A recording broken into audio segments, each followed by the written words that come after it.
सत्य के प्रयोग अथवा आत्मकथा। लेखक मोहनदास करमचंद गांधी। दूसरा भाग। विषय नेटाल पहुंचा। विलायत जाते समय वियोग के विचार से जो दुख हुआ था वह दक्षिण अफ्रीका जाते समय न हुआ। माता तो चल ही बसी थी। मैंने दुनिया का और यात्रा का अनुभव प्राप्त किया था। राजकोट और बंबई के बीच तो आना जाना बना ही रहता था, इसलिए इस बार वियोग केवल पत्नी का ही दुखदायी था। विलायत से आने के बाद एक और बालक की प्राप्ति हुई थी।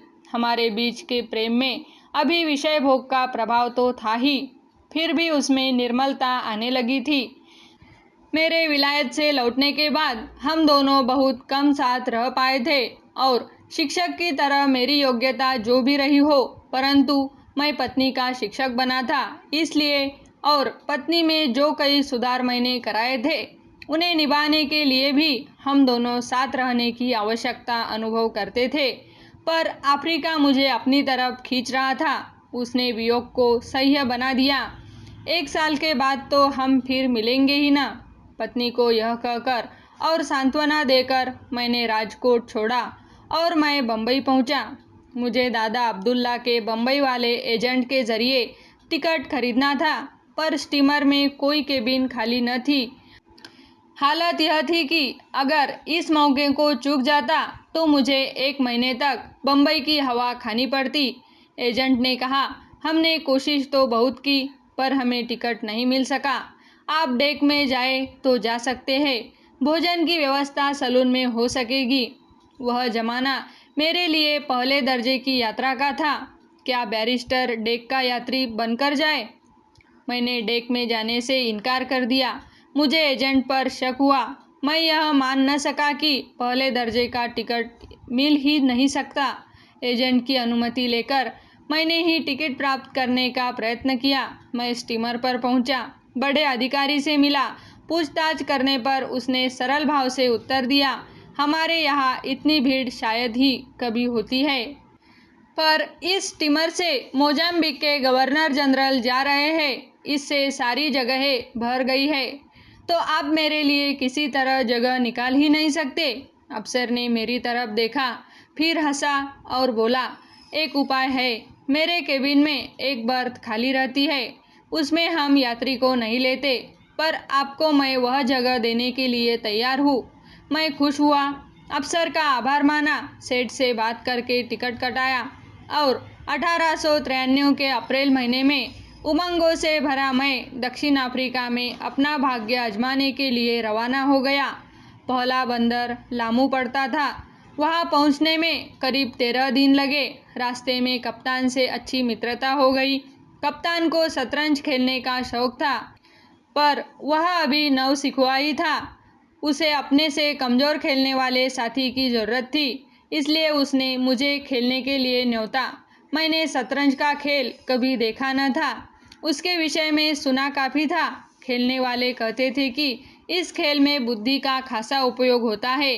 कप्तान ने कहा कि वह खुद मुझे सिखाएगा। मैं उसे अच्छा शिष्य मिला, क्योंकि मुझ में धैर्य था।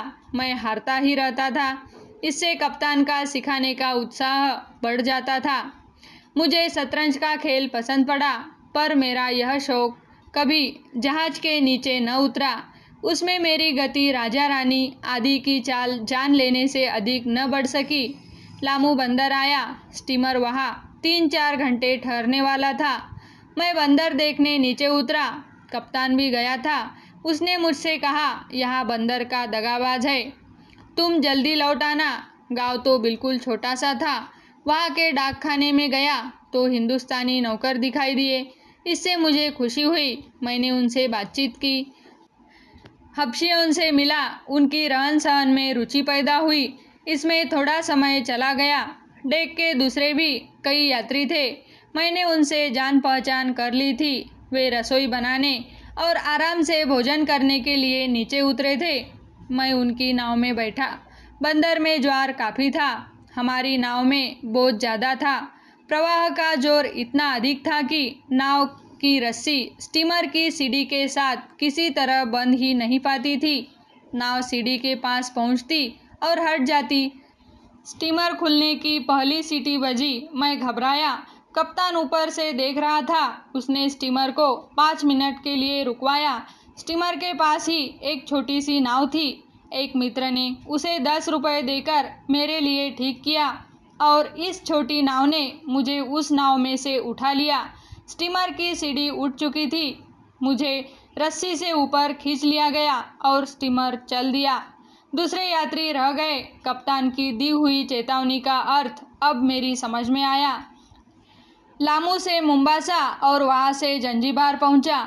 जंजीबार में तो काफ़ी ठहरना था। 8 या 10 दिन वहाँ नए स्टीमर पर सवार होना था। मुझ पर कप्तान के प्रेम का पार न था। इस प्रेम ने मेरे लिए उल्टा रूप धारण किया। उसने मुझे अपने साथ सैर के लिए न्योता। एक अंग्रेज मित्र को भी न्योता था। हम तीनों कप्तान की नाव पर सवार हुए।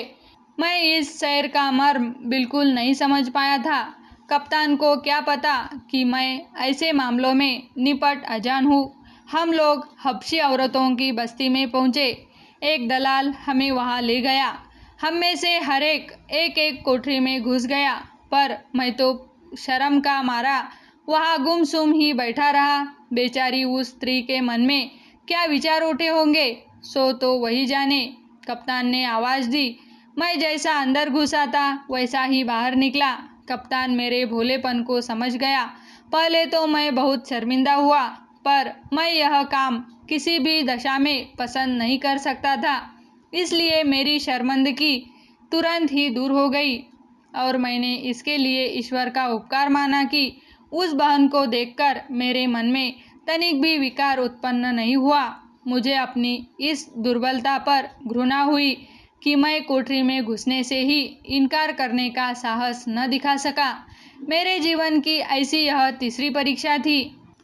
कितने ही नवयुवक शुरू में निर्दोष होते हुए भी झूठी शर्म के कारण बुराई में फंस जाते होंगे। मैं अपने पुरुषार्थ के कारण नहीं बचा था। अगर मैंने कोठरी में घुसने से साफ इनकार किया होता तो वह मेरा पुरुषार्थ माना जाता। मुझे तो अपनी रक्षा के लिए केवल ईश्वर का ही उपकार मानना चाहिए, पर इस घटना के लिए ईश्वर में मेरी श्रद्धा बढ़ी और झूठी शर्म छोड़ने की कुछ हिम्मत भी मुझ में आई। जंजीबार में 1 हफ्ता बिताना था, इसलिए एक घर किराए से लेकर मैं शहर में रहा। शहर को खूब घूम घूम कर देखा। जंजीबार की हरियाली की कल्पना मलाबार को देखकर ही हो सकती है। वहाँ के विशाल वृक्ष और वहाँ के बड़े बड़े फल वगैरह देखकर तो मैं दंग ही रह गया। जंजीबार से मैं मोजाम्बिक और वहाँ से लगभग मई के अंत में नेटाल पहुँचा। यह प्रयास अच्छा लगे तो चैनल को सब्सक्राइब, लाइक और शेयर करें। धन्यवाद।